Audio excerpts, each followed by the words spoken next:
Good morning, everyone, and welcome to this session, one of the last ones of the year, but not the last one, for Wellness Wednesday. I'm Priya Cima, and I'm the secondary counselor. And today's session has obviously garnered a lot of interest because it's a hot topic. I get that. It's a big topic. And I have to admit, every single time I talk about stress and anxiety, there's something new, and I learned something new as well from all of you in terms of how it manifests and how you yourselves have started to manage it. It's become something that has come into focus specifically and particularly because of the couple of years that we've all been through. And I'm going to start off by saying, unfortunately, there's no magic wand. So I am here to help and support and suggest ideas and give recommendations. But at the end of the day, and I'm going to keep repeating this throughout the session, it's practical approaches. And the operative word there is practical, which means it requires practice. So it's really about not doing it once, not doing it twice, but actually having it evolve and allowing our children and ourselves to keep practicing it until it becomes entrenched, it becomes an ingrained behavior.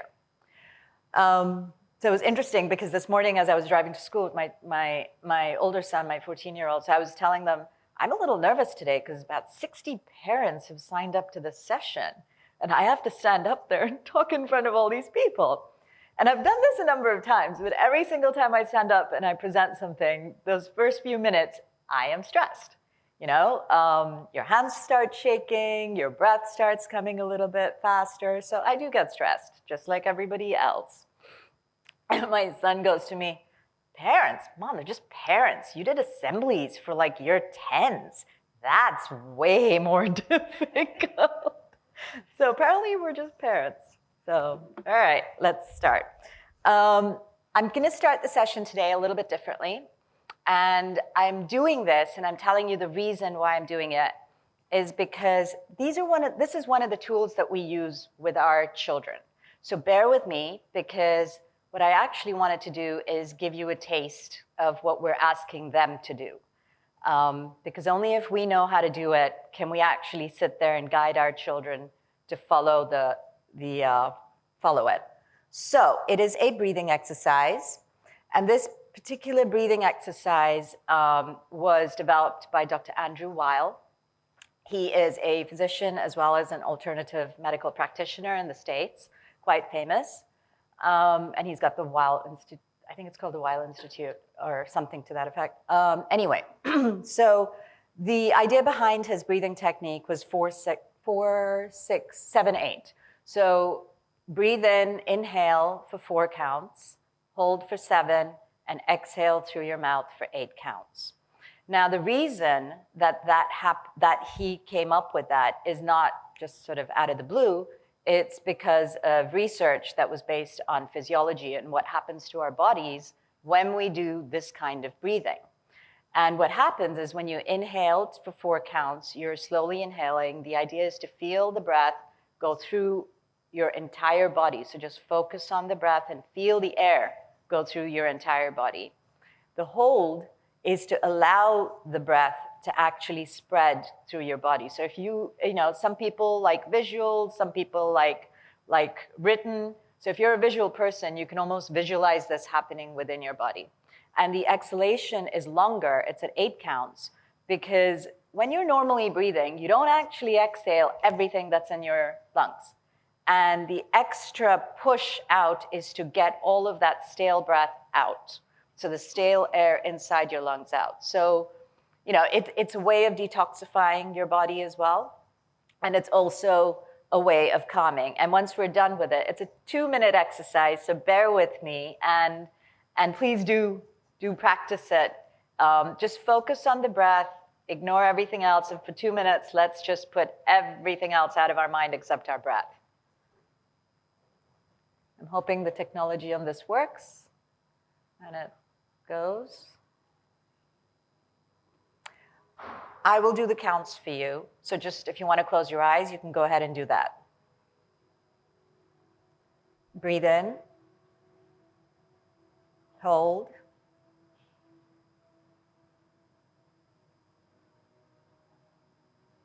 Breathe out.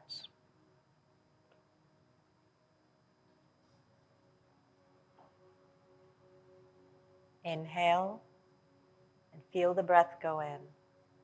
Hold.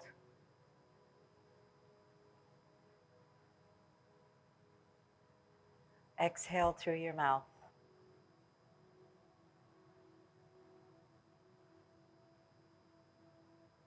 Inhale.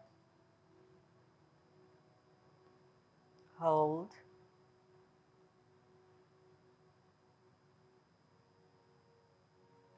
Exhale.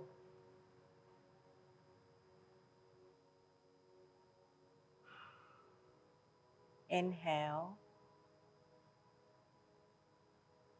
Hold.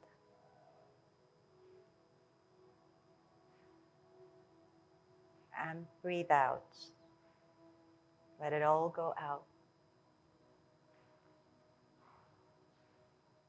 Inhale through the nose. Hold.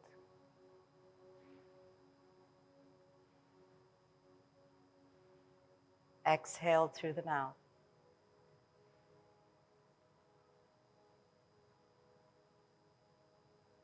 Take it in. Hold. And exhale. And you can return to normal breathing. So what happens here essentially is that it affects our body from a lot of different points of view, right? So one of the most important ways that it does it is that it actually activates our parasympathetic nervous system.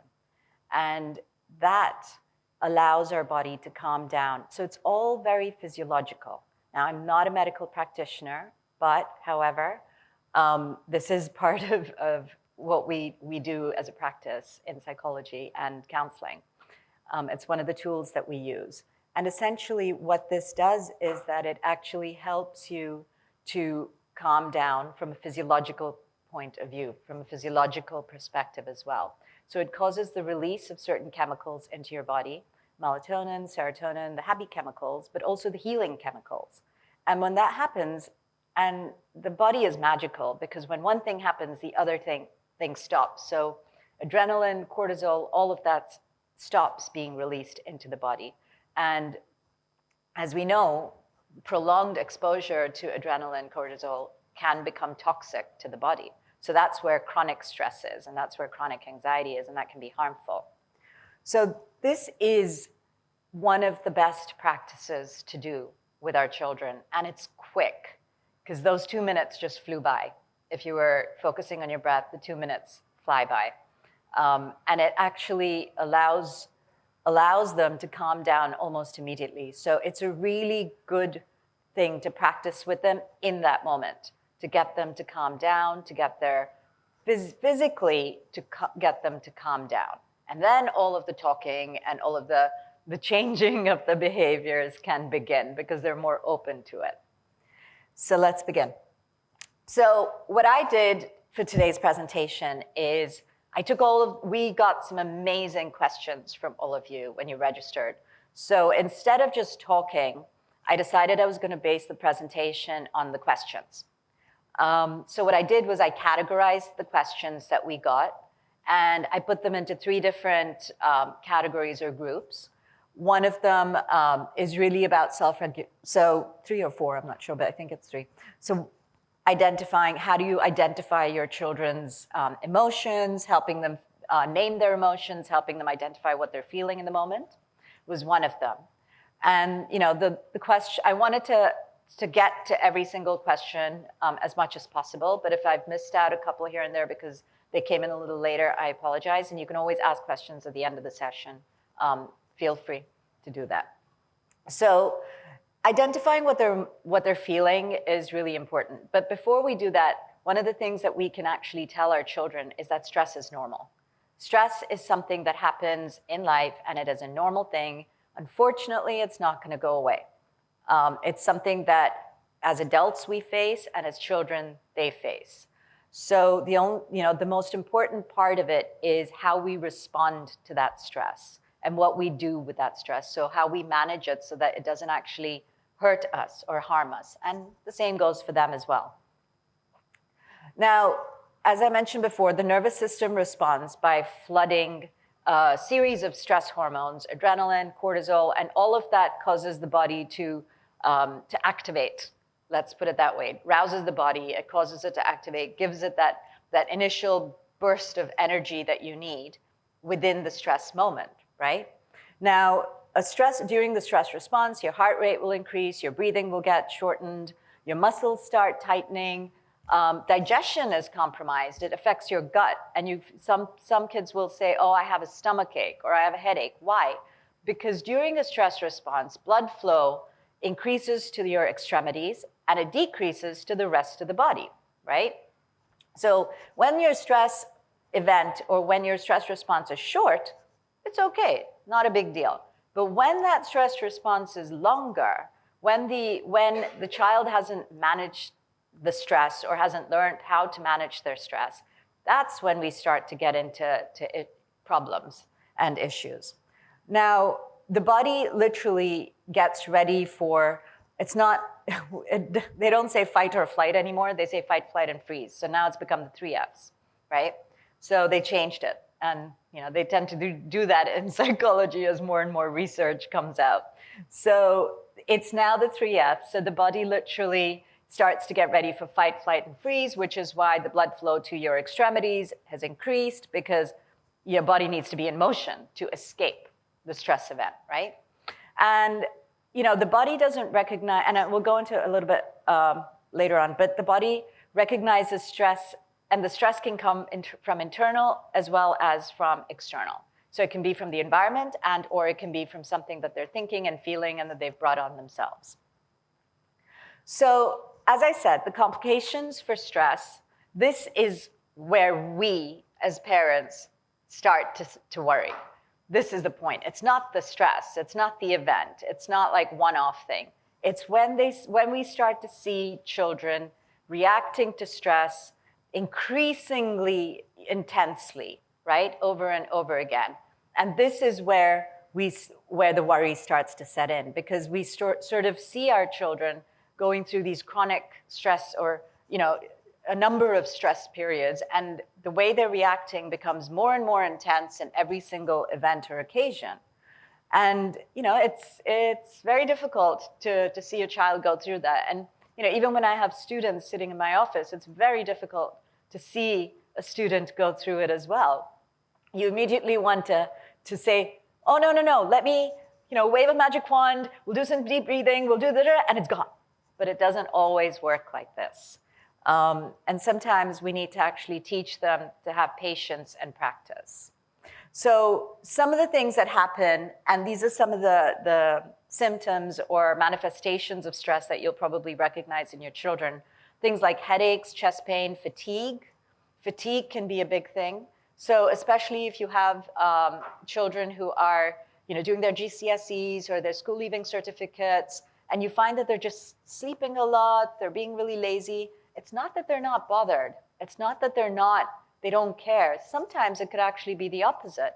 It could actually be that they care a lot and they're stressed out about it and they're literally tired to the point of fatigue, which is a lot more than just being tired for a short amount of time. Muscle tension, so they start to get aches and pains in their shoulders. All of a sudden, they've been super athletic all year, but all of a sudden, their legs hurt, their back hurts, their shoulders hurt, all of this. Upset stomach is a very common manifestation of stress. Lack of motivation, sleeping a lot, all of these things are behaviors that manifest because of stress, because they're literally avoiding and escaping that feeling of stress, that discomfort that they're feeling. Irritability and anger, of course, is a big one. And whether we have teenagers or we have children in primary, that comes out in different ways. We know that. Sleep disruptions and restlessness, sadness and depression. Some like to eat, overeat, undereat. And then, of course, nowadays we have the gym, right? And we see a lot of our children going to the gym more and more and more. And that's also become something that they're depending on to help them alleviate the stress. So, and of course, the last one, which is, I think, the scariest for all parents, is risky behavior, which could mean anything, even in this country. So, we see a lot of erratic or changed behavior. So you might find your children saying things, doing things, indulging in things that you would never expect them to have done. And then there's worry, there's self-isolation. I know one of the parents actually spoke about that in a question. So yes, there is that. Like you might find your child suddenly saying, I don't want to be part of anything. I don't want to talk to anyone. I don't want to talk to you. Just putting themselves away in a room. Mood changes in habit, and then, of course, there's either decreased or sometimes there's an increase in social interactions to the point where it becomes almost manic, and you're thinking they're going out every single day. Every single moment needs to be filled with an activity. And for a teenager, that's part of it, because that's actually part of them trying to distract themselves from their worries, from their thoughts, from the stress. And academic functioning as well, obviously, that can get affected because they're not able to focus, they're not able to pay attention, they're not able to actually register information when they're in a stress moment or a stress period. So some of the things that are common in terms of what, and I've written the word teenager here. I know some of you, some of the parents here have primary school children, and these are statements that children in general can make in response to their stress. So why should I bother? I will disappoint everyone. I'm not sure if I have a future even, so what's the big deal? I can't remember anything, everything I forget. So stress causes brain fog. So as we said, in a stress moment, blood flows to the extremities, so it prevents them from sometimes registering information. So little things like you've asked them to close the door and they just walk away, and then you look and the door is still open, brain fog, because their stress is not just school. Their stress is a whole bunch of different things. So I can't breathe, I feel nervous, I just want to be alone, I'm scared. The biggest thing here to remember is fear. They are scared because there is something happening to them that they cannot explain. It's new, it's uncomfortable, and their body is reacting in different ways, and they're scared. And that fear feeds into causing even more stress, anxiety, and panic. So it becomes a snowball effect or a vicious cycle, however you want to call it. Now, what I'd like to do is, so there are three different distinct ways in which, as human beings, our psyche is made up, our behavior, our lives, right? Our personalities are made up in three different ways. The first is emotions. So, and the thing is, these three different ways are interrelated. So if you change one, you can manage to change the other two. And in every single event, it's up to you and your teenager or your child to decide which one can be shifted and changed to what extent to be able to change the other two. So the first is emotions. So you have anger, fear, sadness, mood changes, grief. All of these are things that they might be feeling during this period, right? The second are thoughts. So they're uncertain, they're scared, there's excitement sometimes as well, because stress can be exciting as well. There's loss, there's confusion, there's a sense of worthlessness that comes out. And then finally, you have behavior, which is all of the different things that I mentioned in the previous slide. You can have crying, you can have irritability and anger, tantrums, isolation, sense of physical symptoms of panic, which is part of behavior because that's what happens to the body. So behavior essentially is not just what they do, but it's also what is happening to their body. Your thoughts are your mind, let's put it that way, whatever it is the loop of thoughts that you're thinking. And your emotions are affected by the thoughts. Now, how does this all work? So essentially, if your child is saying, is feeling lonely, is feeling sad, is feeling unworthy, then the thoughts that they're thinking to reinforce that is, I'm not good enough, nobody likes me, I don't know anything, I will fail, I'm alone. These are the thoughts that are happening to feed into those feelings, right?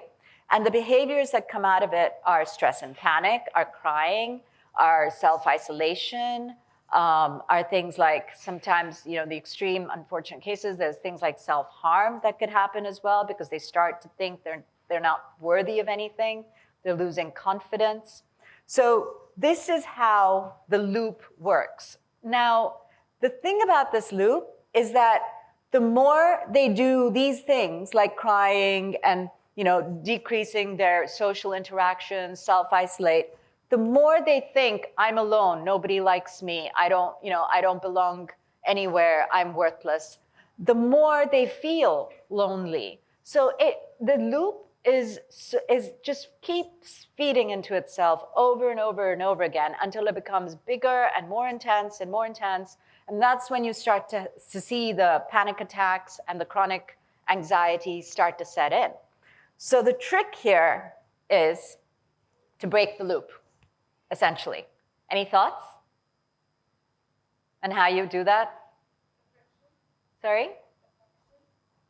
Affection is a big part of it. And the idea is to break the loop through breaking one of these things. So to change one of these things. And changing one of these things will change the other two. Now, again, I'm going to use the word practice because practice is what is required, what is important here. Secondly, it depends on the situation. There's no hard and fast rule. Nothing is set in stone. So you really need to go by the event, by the situation. And third, what works for one of your children may not work for the others, right? So we'll have to sometimes be ultra creative and find 3 different ways maybe of managing it, or 2 different ways of managing it. So the point is to remember the principle of it and then help them change one of them, whichever one feels good is good for them. I shouldn't use the word feel, but is good for them, and that they're able to manage and do. And it doesn't have to be a huge major change.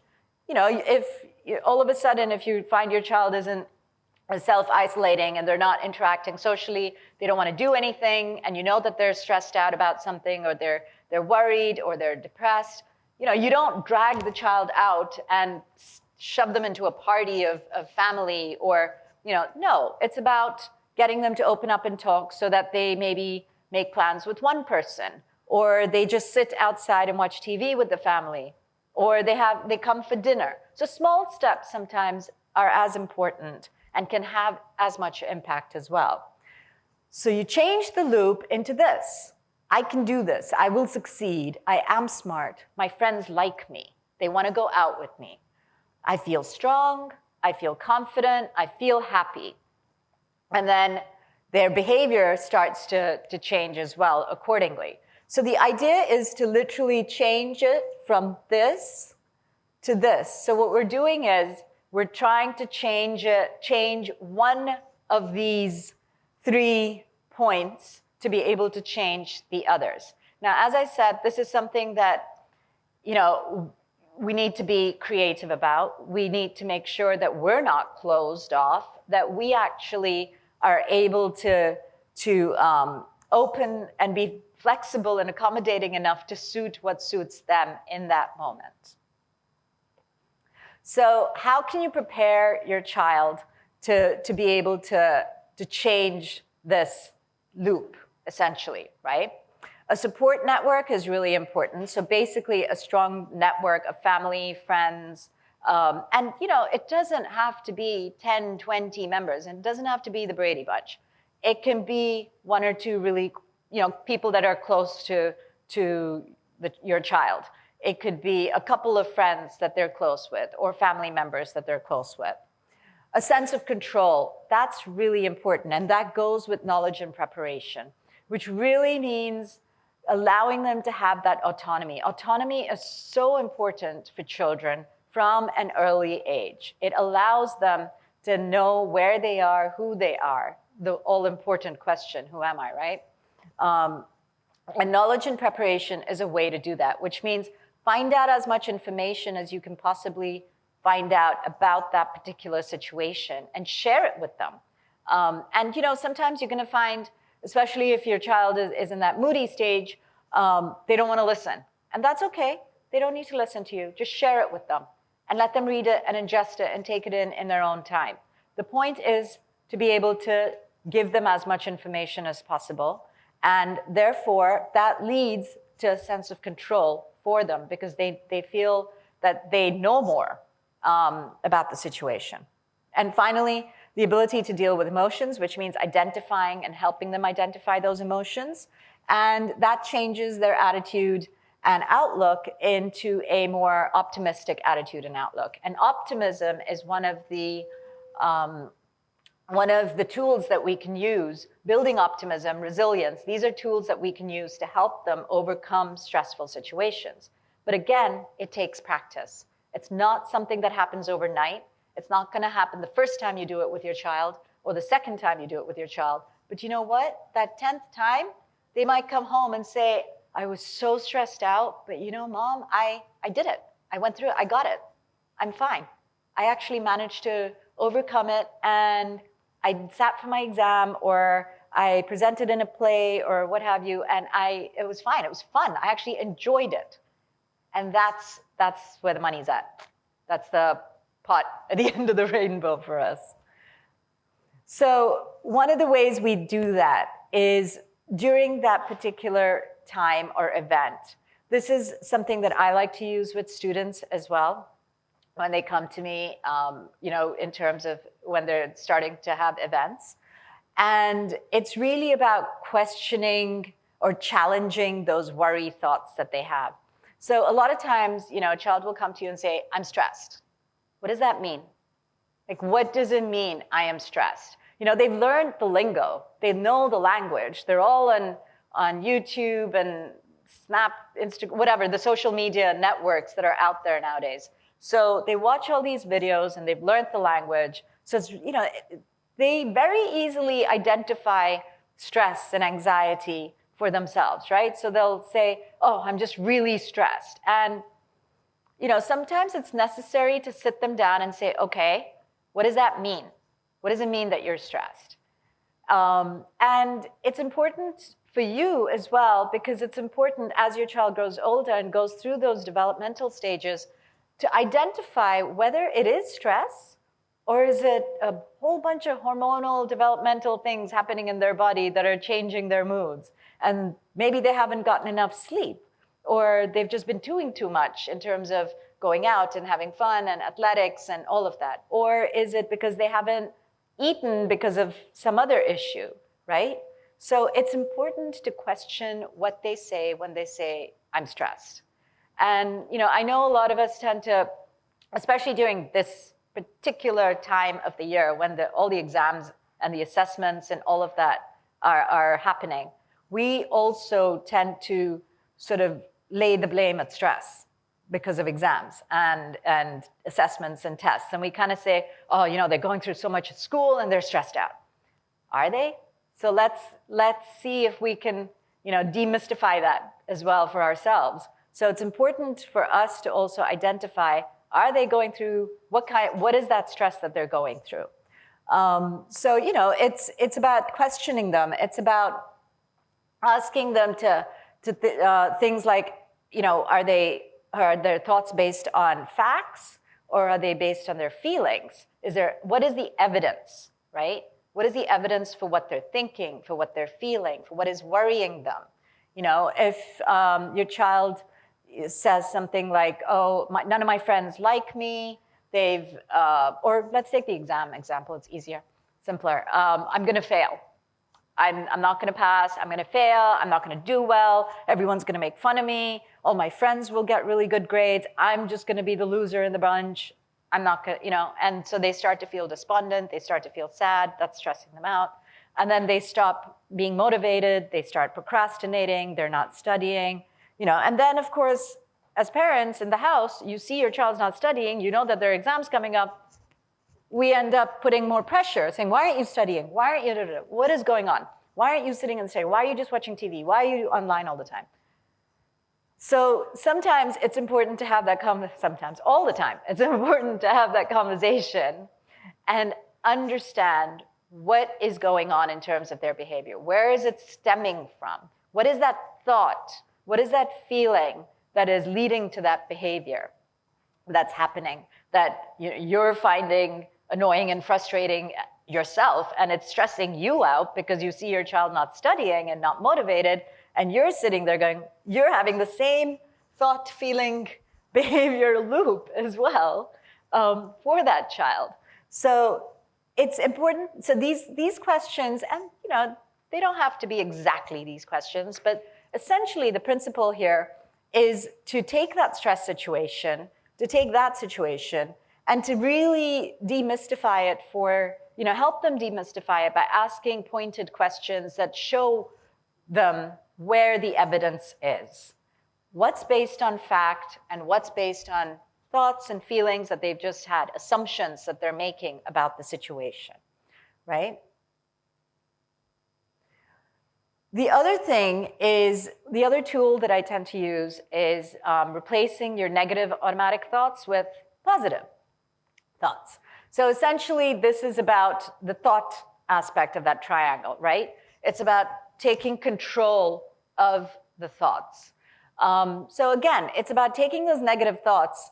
And a lot of times, what we tend to do in stress situations, and as human beings, children, adults, whoever it is, we take those negative thoughts, but we don't really think about them, right? We kind of just allow them to float, and then we focus more on how it feels as opposed to what we're actually thinking about, in terms of those negative thoughts. So, that's where we tend to let the stress get away from us, because we don't actually dive down into what the thought is that is linked to that feeling. So here, it's really about taking that time out to deconstruct those negative thoughts, those automatic negative thoughts. I'm not likable, I'm ugly, nobody likes me, I'm alone all the time, no one will pick me for the team, I'm not good enough, I'm worthless, da, da, da, da. Okay, fine. Now, how do you replace that with a positive thought? So, it's about actually saying, I'm not likable. Well, actually, I have 3 best friends. So that's not true. There's 3 people who like me. I'm not pretty. Well, everybody has their own pretty. Let's look at some of the pictures, of actresses or models that are out of the box, right? Like the ones that aren't your normal, symmetrical face, what have you. So it's about replacing it with a positive thought. And again, this takes time. This takes practice, because what you're doing is you're rewiring your brain. You're rewiring your neurons, right? So this is what is happening when you're doing all of this work with your emotions, behaviors, and thoughts. And when you're doing this work with your child, you're essentially rewiring their brain to think and differently, so that the hormones that are secreted out are the happier hormones, which make you feel differently, which then ultimately, leads to behaving differently in a more healthy way. And, the good part about all of that is our children are still young, and they haven't actually had a chance to have as many ingrained, say, unhealthy or negative experiences as adults do. So there's not as many neurons that we need to rewire. There's not as many patterns that we need to rewire either. So that's a good thing to start off thinking, the whole process, instead of letting it overwhelm you. All right, so another way to do it is reframing, which is self-talk, right? Self-talk is, I'm sure you've all heard of it, and it's really a way for them to again, rewire their brain, rewire themselves. So, things like, that was really brave of me to answer that question, even though I wasn't sure I was right. And this is something we can use with our children as well. So when they say something to us, and you say to them, okay, why are you worried? What's going on? and they say, oh, nobody likes me, or the same thing, I answered this question and I got it completely wrong and all of this. You can reframe it for them. The first few times, it'll take practice, as I said, and the first few times, as a parent or as the person who they're talking to, be it you or whoever it is that they're talking to, they can reframe the statement for them. So it's planting a seed, right? And then as you do that consistently, they start to do it for themselves. So it's important to do that. So these are just different types of tools that you can literally use to help them start to think differently so that they feel differently and their behavior changes accordingly as well. So the next set of questions, oh wow, okay, the next set of questions that I found were more about like whether stress happens and situational versus chronic stress, right? And there are two different types of stress or anxiety that happen in our lives. As I said, stress is something that is an everyday thing. It happens, it's not going away, there's no magic wand. All we can do is manage it so it doesn't become chronic, because when it becomes chronic is when it starts to become dangerous. And the thing about it is that when it does become chronic, those chemicals in our body, the adrenaline, the cortisol, they become toxic.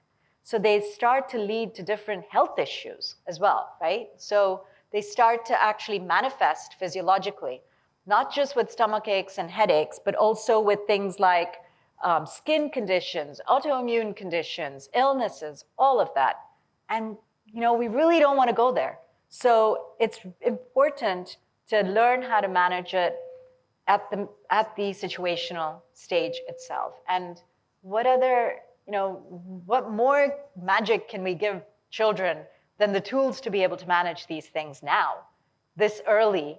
Because stress and anxiety wasn't something that we talked about 10, 15 years ago. It's become so much more in focus now in terms of being able to help children at younger ages. So some of the causes of stress that students tend to sort of experience are things like, of course, starting secondary school, but that could even be doing their GCSEs, doing their A-levels and their year 12 and year 13, and then maybe starting university. That's a huge stress for those of you who have older children. That's a really big deal because their entire life is changing as they know it. So things like sitting for exams, of course, performing in plays, performing in sports. Another big thing is not being popular. Friends groups, expectations, peer interactions. It's all relative, right? For them at that age, those are really big moments in their lives. And it's important that we as parents tend to recognize that and respect that as well. So situational or acute stress tends to happen when it's just about that event, and then the event passes or you get through it and then you're done, right? You leave everything else behind. So chronic stress occurs when there's no light at the end of the tunnel, so to speak. So you're going through this event and you just cannot see the door. You just keep going through it over and over and over again. And that usually happens when a person gets into that negative loop of thoughts, emotions, and behaviors, and they're not able to come out of it. So it becomes more and more intense as time goes by. So optimism. Optimism, as I said, is one tool that we can use. And it's something that's learned, honestly. It's something that you can learn. Resilience, optimism, these are things that you can learn. And one of the key things to remember here is that optimistic people tend to see events that occur in their lives just for that event. Whereas, pessimistic people who are not optimistic, tend to see events that occur in their lives as their whole life. So it impacts everything, right? So I got 10 out of 50 on my test. I'm never gonna get into my GCSEs. I'm never gonna get into my A-levels. I'm never gonna get into college. I'm gonna end up working as a cashier at McDonald's. I'm gonna live on Social Security for the rest of my life, and That's my life. I'll never meet anyone. I won't have children, never have a family, because I wouldn't be able to afford a family, because I'm not going to be able to afford the clothes on my back. And I may have to borrow money from everybody, right? That's pessimism. I got 10 out of 50 on my test. Okay, I didn't really study that hard, so obviously I got 10 out of 50. But you know what? I just need to make sure I study really hard for the next one, and I'll ace it. Not a big deal. So, you know, my mom's going to be pissed, but sorry, I shouldn't say that. My mom's going to be angry. They're recording. Okay. My mom's going to be angry. And, you know, okay, and she has a right to be, and yes, okay, but maybe I can ask the teacher how to study better for the next one. So this is the difference in thinking, right? So again, the first example I gave you is that loop, the negative loop, whereas the second example is more about having that stress only for that moment. So this is something that we can teach our kids. It's a learned trait that we can teach our kids. And it's one of the things to remember is it's not about wearing the rose-colored glasses. Well, that's not what optimism is. Optimism isn't about seeing everything in a positive and, you know, healthy way. It's about being a realist, right? So it's about acknowledging the reality of the situation, using the evidence, using the facts of the situation, not the feelings, not the thoughts that come from the feelings, but the facts and the evidence. And this is something we can teach our children to be able to use. So, you know, it's, and I say this, I think, every single session that I do with parents, they're going to follow what you do. So lead by example. And I think that's one of the toughest things that parents have in terms of their job description, is to actually lead by example, because, you know, at the end of the day, we also have our own lives and our own stresses, and we make mistakes, we climb back up, we go back up and down. Challenging the negative, unrealistic appraisals of a situation, which means using evidence and fact. They're such simple tools, right? But it takes talking and it takes practice. So the very simple things to keep in mind. Demystify the situation or the worry thought, as in decatastrophize it.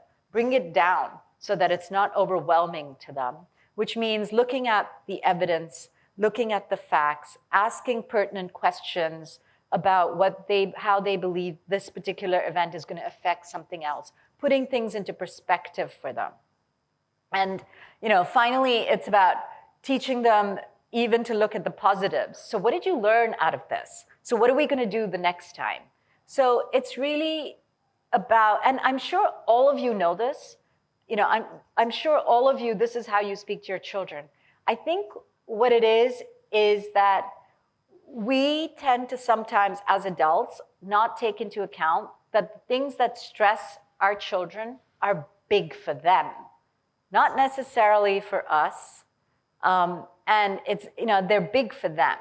So this is where I think sometimes the confusion starts to enter. And, you know, things that are really, like, for example, getting an exam or an assessment or a test and getting bad grades is big for us. But it might not be as big for them as a friend not inviting them to a party. Because for them, when they're 13, 14, 15, that is a big deal. And that stresses them out a lot.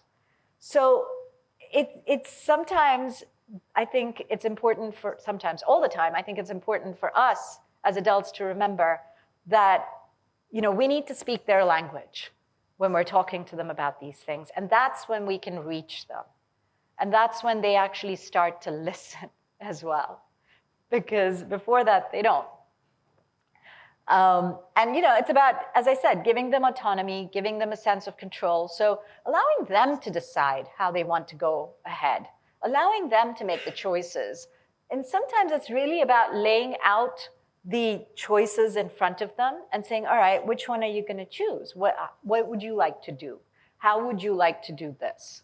Why would you like to do this? So asking them for the rationalization as well. So it's important for them to know and understand why they're doing what they're doing. It's not just a feeling. It's not an assumption. It's not a thought that they plucked out of a tree. It's based on evidence and fact, and they can actually justify what their actions are. So worry thoughts come and go, right? And that's all right. We all have worry thoughts. But again, it's when we start to allow those worry thoughts to build, that's when it becomes chronic stress or anxiety. And this is what, this is where sort of perception comes in. So we need to be able to identify those moments in time when a worry starts to snowball into something bigger. And that's what we need to teach our children. So worry thoughts are common, okay, fine. But then every worry thought, question it. What are some of the worries what's the evidence, essentially, that your worry will not come true? And if your worry does not come true, what will happen instead? Like, what are the other possible outcomes based on evidence that could possibly occur? And how will you handle it? Asking these questions, again, is important. And for some students that I work with, I go through all of these tools with them and I share it with them. And I tell some of them, write it out, right? If you like to keep a journal, if you're the kind of person who likes to write, then write. But if you're the kind of person who doesn't like to write, you know what? Smartphones, they're magic. You just have to press record and make yourself a verbal audio journal. Nothing wrong with that if you don't want to write. So it's a way for them to express themselves, and they can keep audio journals. Some students say, they go one step further, and they're like, well, we actually videotape ourselves. Yeah, fine. However you want, whatever medium you want. The point is to answer these questions and to be able to look back at the answers and kind of contemplate on them. And that's how your thought patterns start to change. So whatever it is, get them to express it in some way. Not just think about it, let it not just sit in their minds, but let them put it out in some sort of black and white or video color that they can go back to it and really sort of read it or listen to it or watch it or what have you. All right, and then we have the external environment and the stressors that come out of the external environment. And some of these are things that are really pressing. And then, unfortunately nowadays, I see them starting so early. Things like body image issues, social media issues, even from, the younger primary students at school. And they're going through these things and they're facing it. And it's not something that 10, 15 years ago, I didn't go through any of this stuff, right? So these were not some of the stressors I faced. So it's unfortunate that our children have to. So again, I use optimism, and the ABCDE model is something that Dr. Martin Seligman came up with during his research. And for those of you who haven't heard of him, he's considered to be like the father of positive psychology. And that's what all his research, all his teaching, studies, and all of that was based on. And what he did was he actually broke it down. So he gave us a tool or a practice guide to be able to build optimism, and he broke it down into these areas. So adversity is the situation that occurs, whatever situation that is. And in all honesty, sometimes what you think the situation is could be very different from what the situation is for your child, right? So again, it's not about going in there and saying, I know what this is about. It's about going in there and saying, what is this about? So it's really about asking them the question. Belief is how a person interprets the event. So that's your thoughts and emotions and all of that. Consequence is the way the person behaves or reacts, I should say, not responds, reacts to the event. And then disputation is where the magic happens. And disputation is where you start to decatastrophize, demystify that negative loop that you get into. And finally, energization, which is the outcome that emerges, the healthy outcome, hopefully, that emerges from challenging and demystifying the stress. So, right, so permanence is viewing bad times as temporary. So it's really about building a bigger picture of the event. So one of the things we can do is have that conversation with our children about how this event relates to all of the other parts of their lives, right? And what are the links? What is the impact? What is the effect? What is the consequence? What will happen? How will it happen? Again, using fact and evidence to support the conversation. And that allows them to put things in perspective, you know? And I'm using a lot of words today that I'm sure you've heard multiple times. You've read, you've heard. And the fact that you're sitting here at a Wellness Wednesday session, it plays out that you are concerned and that you've, obviously tried to learn as much and how to help your children as well. So nothing I'm saying is foreign, I'm sure. Nothing is new. And I hope it's all just kind of putting it together in a form of structure. So it's, really it's about helping your children put things into perspective. Pervasiveness, it's about teaching them that old, the saying, and I'm sure a lot of you have heard it, is to control what we can and to let go of the things we can't control. So it's really about teaching them what they can control in a situation. So it's about sharing information, teaching them how to research information as well, teaching them to be curious, teaching them to learn more about a situation. Okay, fine, this is what you think about this, and this is what you think is going to happen, and it's making you feel this way. But do you think that there's something we don't know? Is there something more?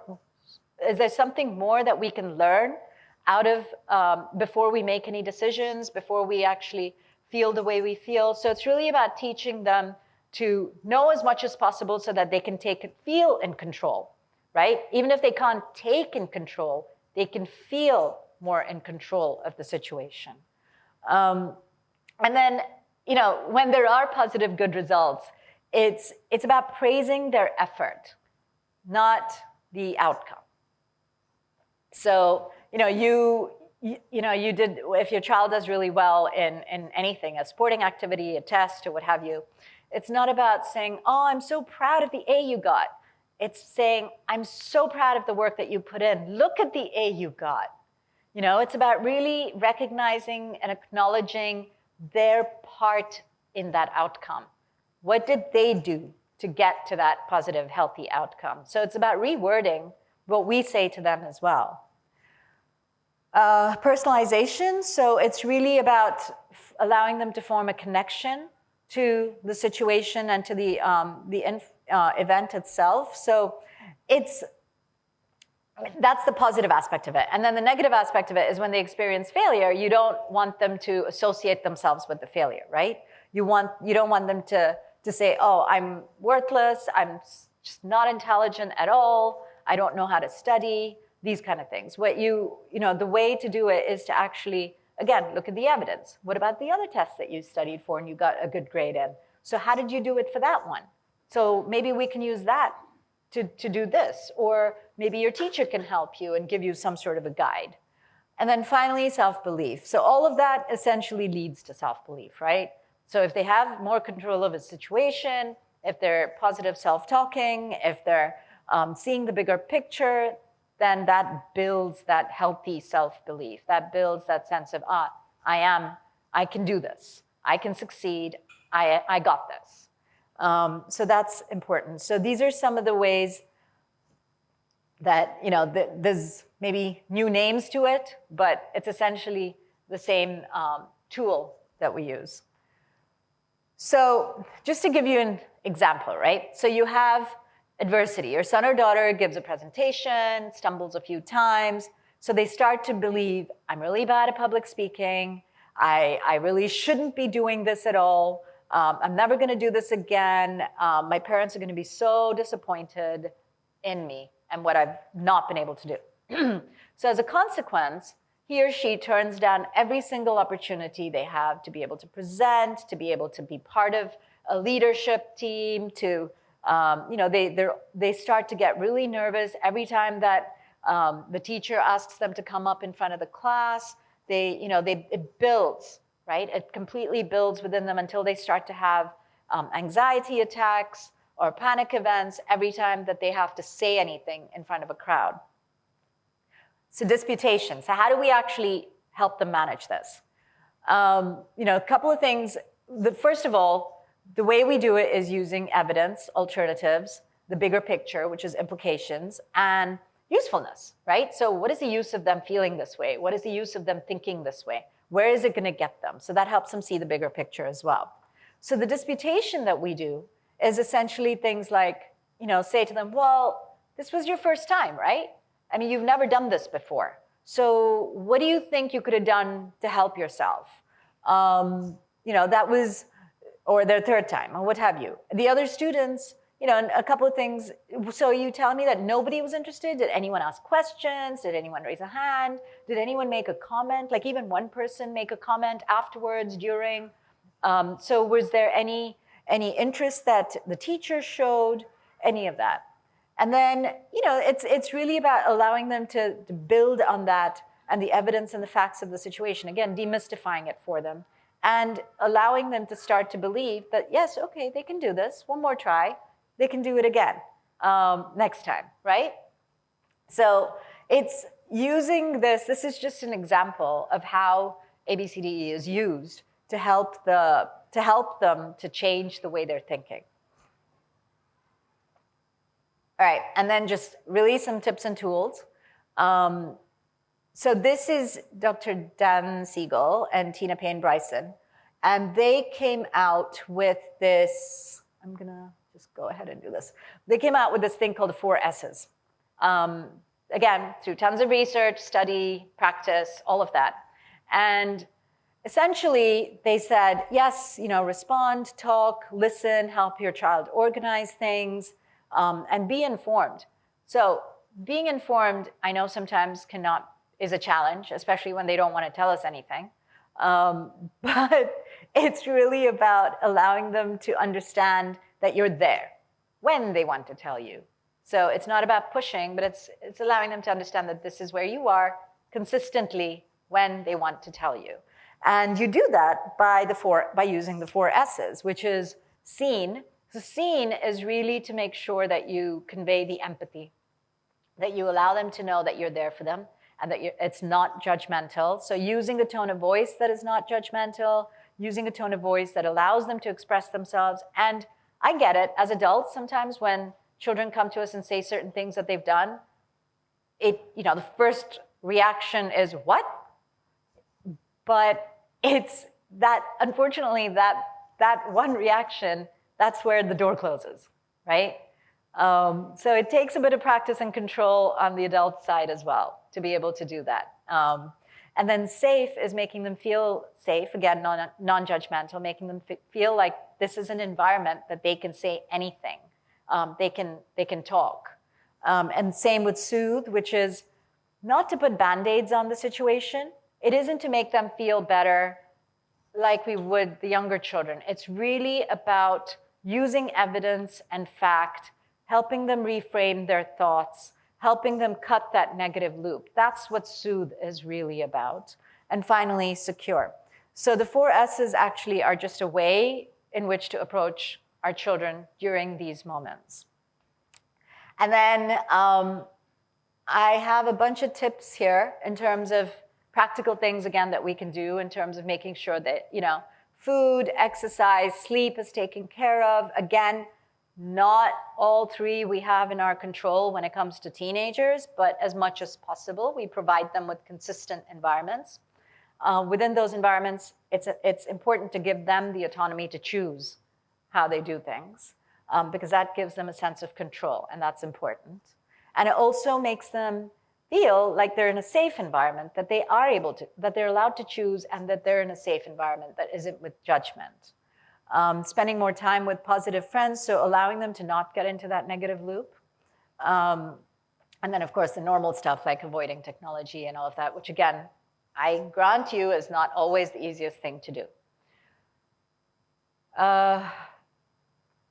So teaching them how to identify and manage their triggers, teaching them the relaxation techniques, practice, and and the reason we started off this morning with the 2-minute breathing is because I really wanted everyone to feel what it is that you're going to be practicing or telling your child to practice. creating a sense of belonging, a calm space, encouraging communication. And the final one, which I love, pick your battles to win a war, right? Some things, we just need to let it go to be able to make sure that they feel safe and understood and that they feel not judged. So that phrase, pick your battles, becomes a very strategic way of helping our children manage going forward.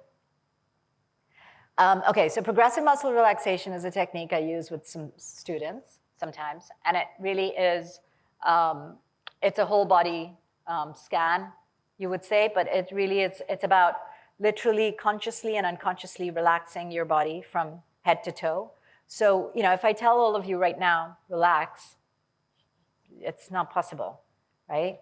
But if you consciously tense and then relax, you feel that relaxation come through. So that's what this does. It's a conscious movement through your body from head to toe that allows you to relax, and it names every single muscle group. So what I tell students is, to find either an audio version of it or to record themselves on their phones and keep an audio version of it, and they play it. So you lay down on a bed or a mat, and they play that and let it follow it as they contract and relax their muscles. 5-3-2-1 is a grounding technique that's really useful as well. And essentially this works really well during an anxiety event. So if any of them are in that situation, they need to come out immediately, they need that release immediately, this tends to work. I know some students don't like the deep breathing because they just, as I said, not one technique will fit everyone. So it's really about exploring and seeing which one they are most comfortable with, because that's the one they're going to use. And we can't force any one technique on any of them. So apart from the deep breathing, the 5-3-2-1 is something that I use as well. And it's about mindfulness, right? It's about bringing them into the moment and allowing them to also focus on something. It's about distracting that thought loop, cutting the thought loop, essentially. There are other grounding techniques as well, but this one, just through research studies, has been shown to work really well for chronic anxiety and depression as well. And finally, thank you. So, one of the things that I love, so I don't know if any of you have heard of Dr. Joe Dispenza, and he does a lot of work with anxiety and depression, and he also does a lot of mindfulness and these kind of things. It's more about turning your mind, thoughts, behaviors, and emotions. So one of the things he says is perception is your personal reality, but the other thing that he says is your personality is your personal reality. And your personality comes from your thoughts, emotions, and behaviors, and about how to reframe those things. Do you have any questions? Comments, questions, anything you guys want to share that you've used that you feel has worked really well with the other parents? The main issue, for me, it's nice to talk to them, try to get, but I don't have teenagers, they're 6 and 8, which is also challenging age. Yeah. Age is challenging for them.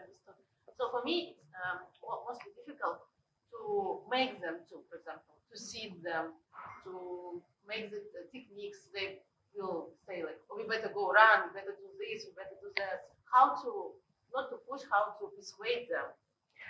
Right. So with the 6 and 8-year-olds, sometimes it's about doing it with them. And it's not necessarily, with them, the deep breathing and all of the reframing, it doesn't work as well, right? But the mindfulness works. So you can use the coloring mindfulness book. So that helps them to calm down. And then you can have a conversation with them. But you have to, at every age group, we need to have a conversation with the children as per the language that they understand, right? So there are different techniques. For a 6 to 8-year-old, I would say using the 4 S's is a lot more appropriate. So making sure that, if your 8-year-old or your 6-year-old is acting out, throwing a tantrum, crying, what have you.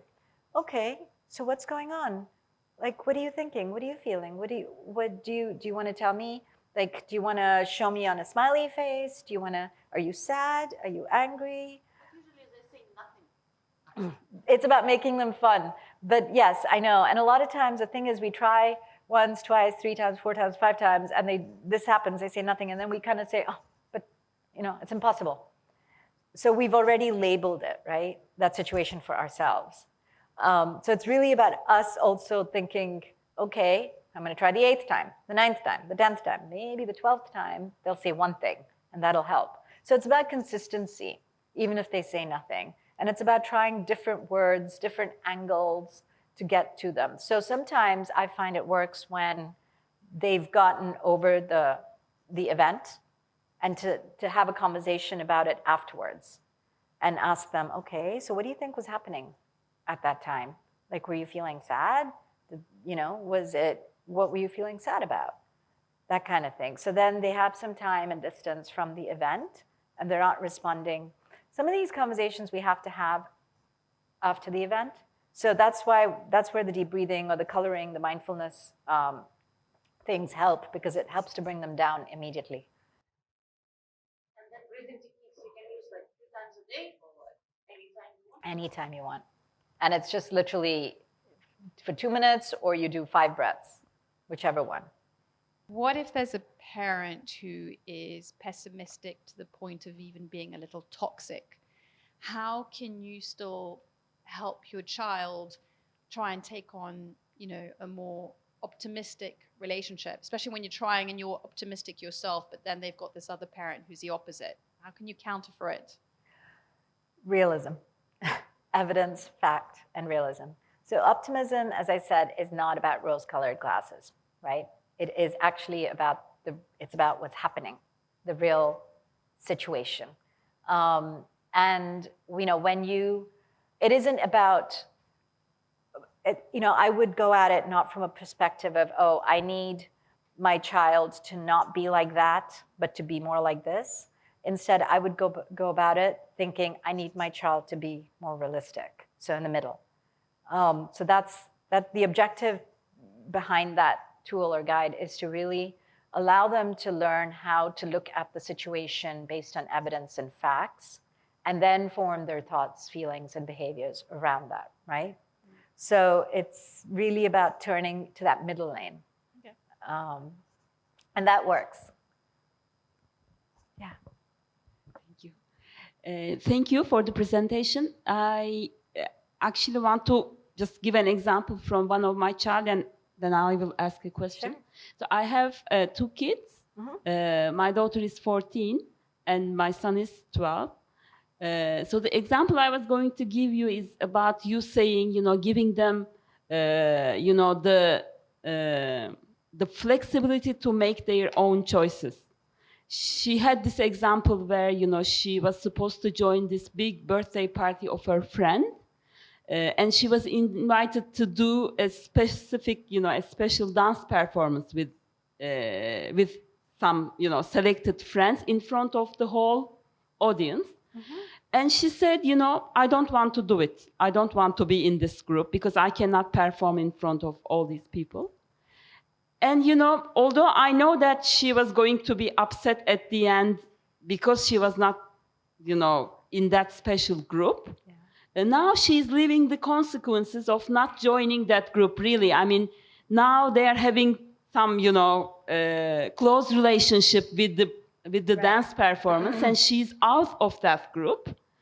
But, I just, let her leave the consequences. Really, I'm just trying to have that conversation with her that, every choice that we make in life has consequences. So she is just, going through this. So it's for her, I think this is a life lesson that she got from the choices that she has made, actually. Yeah, I mean, it is a learning.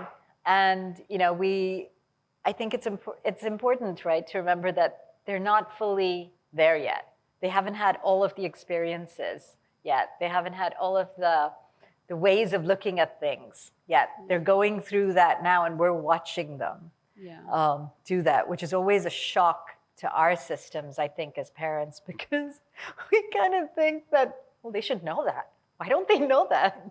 Like, we know exactly how it's going to play out because we've seen it. And it's important that, that there are life lessons and that she recognizes that it's a lesson.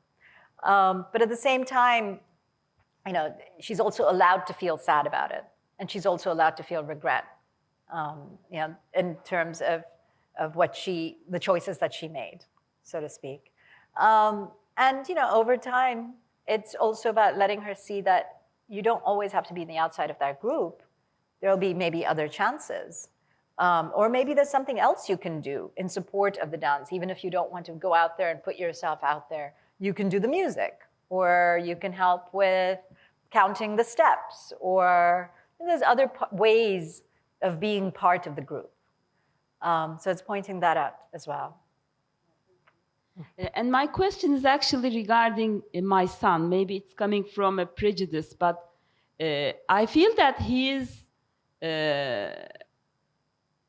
having difficulties, naming his emotions and, expressing, what emotions are making in his body. And it's really, although I can have this conversation with my daughter, I cannot have it with my son. I don't know, if you have any tips that you can give, or I don't know. And again, I wish there was a magic wand to get boys to open up in their teenage years, but no. The only thing we can do is we can continue having the conversations, so that they understand that these are the different feelings and emotions that they're going through. And, it's interesting because I recently had a visit with a student, and she was having a little bit of anxiety and stress, and she sat down and I said, well, what about using the deep breathing? No, I don't like the deep breathing. Okay. What about using some mindfulness techniques? No, I don't believe in them. Okay. Do you do yoga? No way. Okay. Do you do any exercise? Well, I used to, but not really, not anymore. Okay. So then I started just talking to her about what happens in her body, and giving her information. This was a 15-year-old girl, so she understood. And we talked a little bit about what goes on in the body and what goes on in terms of her thoughts and her emotions and how we link it all together. And then at the end of the conversation, we talked a little bit about the chemicals that are released in the body and what that does physiologically to the neurons, to the brain, all of this. And then finally she goes, I didn't know any of this stuff. I'm like, well, there's a lot of links I can send you and share with you where you can learn more about it. And she goes, yeah, I'd really like that. And right at the end, before she left the room, she goes, maybe we can try that deep breathing once. So what that taught me is that it's really about information, right? So it's about giving that information to them and letting them learn what they're doing and why they're doing it, why you're asking them to do it, not just telling them to do it. It's because kids, even 6, 8-year-olds, 5-year-olds, they're super intelligent nowadays. They get it. They get way more than any of the adults do. They know how to do things that, some adults, including me, have no clue in terms of technology. They know concepts that they see way beyond, adults sometimes in terms of concepts and in terms of the world. Globalization is not a term for them, it's their life, right? They know more about different cultures because of where we live. We're fortunate enough to live in a society that has practices and cultures that come from all over the world. So they know a lot more than sometimes we think. So yeah, I think it's really about giving them that information and teaching them the why of what we're asking them to do. You used a very nice word for practice. And I think all you said is amazing. And I think it will come more naturally if it becomes a way of life. Yep. So I just wanted to understand, how do you help the students to practice this? How often is this spoken to, all these, how often do you speak to the students about this good stuff? All right, so it takes a village. So it's not just me. So it's the teachers, it's the heads of year, it's the pastoral team, it's even Mr. Kelly, the secondary principal, and Ms. Higgins, the primary principal. It's everybody, right? So it's not, sometimes the students don't necessarily have to come sit in my room. Sometimes they're helped right there in class.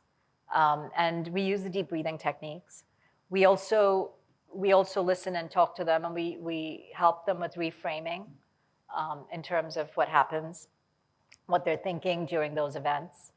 And then, of course, from the academic perspective, there's always that support. That's the first line of support teachers tend to give, is how can I help you study? How can I help you in terms of information? So it's a combination of different things. When a student comes to me for one-off events, that's different. We have immediate conversations, and then, of course, there's follow-up. But then if there's a student that I know that is going through chronic anxiety or has allowed the stress to become something a lot bigger, it's a process, right? And it's about sharing these tools with them. With the older ones, I share it directly. With the younger ones, I share it with the parents. And ask, as I said, takes a village. So we can do all this stuff in school, and then when they get home, it has to be continued. So that's where we rely on you guys as much as you rely on us when they're in school. Yep. Hi, thank you for the presentation. Appreciate it. Wanted to ask you, do you think that parenting today is over-involved in kids' lives? You being a counselor in the school, maybe you see different kids from different families. And do you feel this over-involvement and over-caring is creating probably a fragile generation that can't deal with pressure or can't have problem-solving ability on their own? I'm telling you from my experience, I have two teenager girls, 15 and 13. I've raised them both. I'm the same mom, but they're completely different. One of them can't deal with situations on her own. She needs constant emotional support. And obviously, she's the eldest. This is, the first child, we give them the maximum attention. That's natural. And then the second child, or the second girl, teenager now, she's completely independent. She knows how to deal with things on her own. She rarely tells me about the problems she's facing because she solves them by her own. Do you think that over-caring and very involved parenting is sometimes have a downside on the way? It's a really difficult question to answer because there's many different definitions and versions of overcaring. And we have all these words, helicopter parents, and all of these things that are out there, right? I think, first of all, every child has their own personality that is formed by their own personal reality, which means that every single person that grows up, whether it's in the same house or same environment, will have their own perception of how they see things happening around them, to them, for them, that they're part of, right? That's the first thing. So communication with, and I think this is, something that I said earlier as well, it's not one thing fixes everything. There's no one solution, right? We have to be flexible and accommodating and respond to each child as is comfortable for them. I think as parents, it's important to be careful, and I think it's important to be aware of what's happening within our children's lives, but at the same time, it's also important to respect them, essentially, right? And whether it's a younger child or an older child, that respect is basic. It's a respect that we give any other human being in the world. So and part of that respect is respect for their choices, respect for for the way they think, which is based on their experiences, their perception. It's also respect for their privacy sometimes. So it's, in terms of, I know I didn't really answer your question. I get that. But as I said, it's a really tough question to answer because, if I say, yes, I think parents are helicoptering today, that leaves it open for what if we aren't actually aware of the situations? What if something does happen where we are needed to support and help and we miss that? So there's, we can't be in either extreme. We need to be aware, but with respect.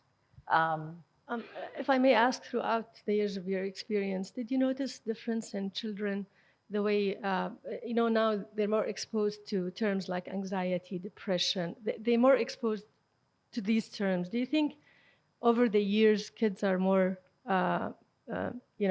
victimizing themselves? Sorry, I'm just thinking these loud. No, I mean, fair enough. And that's a human behavior, right? Honestly, I mean, when I was studying psychology, I must have had every single disorder that there was at one point. Like, seriously, you identify, you go through the DSM-4, and then you end up literally saying, oh, is that like, that's how I think. Am I bipolar?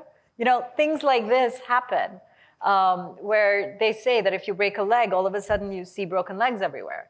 If you buy a Kia, all of a sudden there's so many Kias on the road. So this is something it's human in terms of behavior. The thing about it is, the most effective way I find of managing all of this, including your previous question, is communication. It's to have communication with our children. And it's not always going to be taken up. They won't step forward. Sometimes we have to take 2 steps forward. But it's about allowing them to know that it's there and it's consistent, that it's not going anywhere. So even whenever they feel or they think is the right moment for them, if they come forward, you're there with open communication. So that's the most important part of it in terms of managing all of the other stuff. Sorry, did you have anything else or? Adding up to what you mentioned, what I noticed is that sometimes when you open up to discuss things with the child, they tend to come up with more stuff. Like if you give the attention, or if you make them feel, okay, this is stress or anxiety, and I will help you through it, they start coming up with different other reasons to be sad or be stressed, and they start to put like any situation, they would turn it into something that causes anxiety or stress or sadness. Sure. And it's just like a cycle that never ends. And with my child, I face that at some point I need to tell them stop. I need to tell them this is not a cause of stress. You have to deal with it. You have to find your way. I'm not gonna be helping you in every like minor step, because if I give them that chance, everything will become a stress reason for them. Everything will cause them to be sad and not happy and feeling unfair and all of these things. So I can't find exactly where I should be there and where I should stay away, because it's getting too much for them and for me. And Sure. the more we mention mindfulness and positive thinking, the more they fall into more reasons why they should not be happy and sad. And yeah, it's confusing actually. I get that, and it can become really overwhelming, right? And frustrating, all of that. I get that. And one way to manage that is the evidence. So it's really about focusing on the evidence and the facts, right? So yes, of course, children will start to add up because they've gotten your attention for that period of time. You're only focused on them, and if they have siblings especially, hey, it's the magic kingdom for them because mom's completely focused on me for the next 10 minutes. So it's important to use the sort of the practice of using evidence, perspective, facts. So, oh, you're feeling like this. Oh, okay. Why do you think that is? What happened? Did she really do that? Or did you think there might be something else there? And it's about getting them into that practice of seeing the situation through the eyes of facts and evidence and realism, right? Realistic perspective. And that will help them Again, it's not something that happens overnight. It's not something that's going to happen in the first couple of times you try it. But if you stick with it and you're consistent, it'll get to a point where they'll start to see situations themselves from that framework. So regarding that question, the technique that we use with my daughter, we say her that you have only 5 minutes to talk about your anxiety, and we called it Miss Anxiety because we say it's not you, it's that Miss Anxiety that is talking now. So she has only 5 minutes to say everything, and after that we started to change the negative things to positive, and then she has a diary to write, we say green things, and then change the red things to green things, and then it helped with us. Otherwise it take like hours when she start to talk and about anxiety, and it gets to a loop that never ends, and then she feels worse with every minute, like she believe everything that she's saying, and it becomes worse. So and she's sorry. It's okay. She's 10. She's 10, year 5. Yeah. That's actually a really good way to do it. And what's important there is the fact that you've allowed her those 5 minutes to vent. So she knows that she's got that time. So you're giving that, that she's free to do that and express herself. And she also knows in a way that you respect the fact that she needs to express herself. In my case, I have a boy, and I have noticed how different are boys and girls when it comes to talking. Whereas a girl hardly will stop. A boy just keeps everything to themselves. And my boy used to be in a school in London. It was only boys' school. All the mothers have the same issue. We cannot get information out of them. So talking together, all my friends, we developed this way of just taking them for a walk and giving that space to them so they can actually, at that moment when they are, because they are exercising, they are a little bit more relaxed, and then they start opening, and it has become like a really important thing for his relationship now with his father. They go every single night in a walk, and that helps. Or some mothers were saying, at the moment that you put them to sleep, cuddle the little guy, and they start opening a little bit more. So maybe this can help, to let them open themselves and to deal with the stress. Yep. And thank you for that, because that's something I can use in all honesty. But yes, it is. It's very different. And I think you mentioned it as well in terms of the difference in communication ways or manners of communication between boys and girls, and especially as they get older into the teen years. And yeah, it is important to teach boys that they're allowed to express themselves, right? And that they have a safe space. And that's the most important part for them, that they know that they have a safe space. And the walk is as safe as you get, because you're moving, it's private, it's only you and one other person. That's beautiful, yeah. Yep. Yep. I did a lot of research a while back as to why girls and boys are traditionally seen in different ways, why there's such a big difference in the communication. And all the research I read basically said that it's because we inadvertently treat boys and girls differently. And even if it's not us, the parents, it is their teachers, it is their grandparents, it is everybody around them. So I read that girls are literally taught to open up and discuss things to the point where they do so from a young age because there's a safe space. They're encouraged, and it's a great thing. Whereby boys, if they vent in the same way, or if they communicate, they're taught by the world around them that it's seen as a weakness. And they're put down, and they're taught that, no, you've got to be a big boy, no crying, come on, you're a big boy. They taught to solve it kind of with actions rather than kind of working their through it. And my point is this, whereby I've been trying to break that and teach my son to not be afraid to talk about his feelings and put words to feelings. I've got an entire family and support system that's all saying the same thing of, oh no, you're making him too soft. Oh no, he's not a boy. Like you're just, you're ruining him. And so on one hand, I'm thinking, well, okay, I'm giving him knowledge and strengths and skills on the emotional side to be able to, one, communicate and to, find the strengths to reason through it. But everybody around me is saying, oh, he's going to be a mama's boy. And so it's like, I don't want to damage my son and traumatize him. From all the research I'm reading, it's saying, no, keep going, open up, have open discussions. But then you've got a world that's saying, well, no, you're weakening it, or you're giving him the space to, like, you're giving him too much attention, or you're giving him words that are allowing him to make a bigger deal of what it is.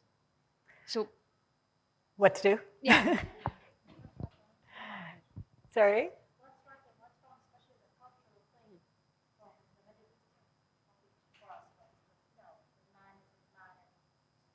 Right.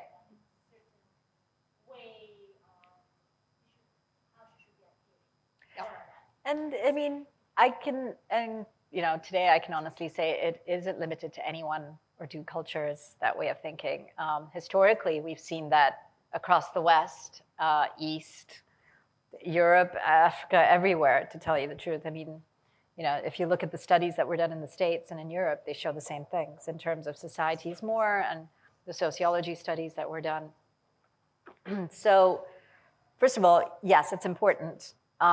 It's not about a boy or a girl. It's really important to teach children at that age to be able to express themselves, to be able to acknowledge their emotions, accept their emotions, because it helps them identify with themselves as well, right? So later on, it helps them to answer that question of who am I, and purpose and meaning and all of that. Unfortunately, yes, I think it's changing and shifting, to tell you the truth, in terms of society and how society's rules, gender rules, are shifting and changing very obviously, and we see that. And there is a movement towards that as well in terms of recognizing emotions. I also think that with the pandemic, one of the positives or the healthy things that came out of it was the fact that mental health became a very strong focus. People started acknowledging that there are different things that can happen, and feelings and emotions are now being talked about a lot more commonly than used to be even 5 years ago, 4 years ago. And I get that it must be difficult and frustrating to be sort of the lone ranger in the family, so to speak, and be the one to try and support your son in any which way you can. Trust in your process. You just need to trust in your process, and the key is consistency. A lot of times it isn't about necessarily talking about their feelings. Again, it's somehow, when you go at it from a perspective of, all right, what's the situation really like? That's where the evidence and the facts, using those words, makes it so much stronger, right? When you explain it in that sense, as opposed to, I'm just expressing who he is, as opposed to expressing emotions. Sometimes that helps. Sometimes it's a language we use as well, and how we present it to others. But I would say trust in your process. Sorry, that was a tough question, so. All right, thank you. Well, thank you, everyone.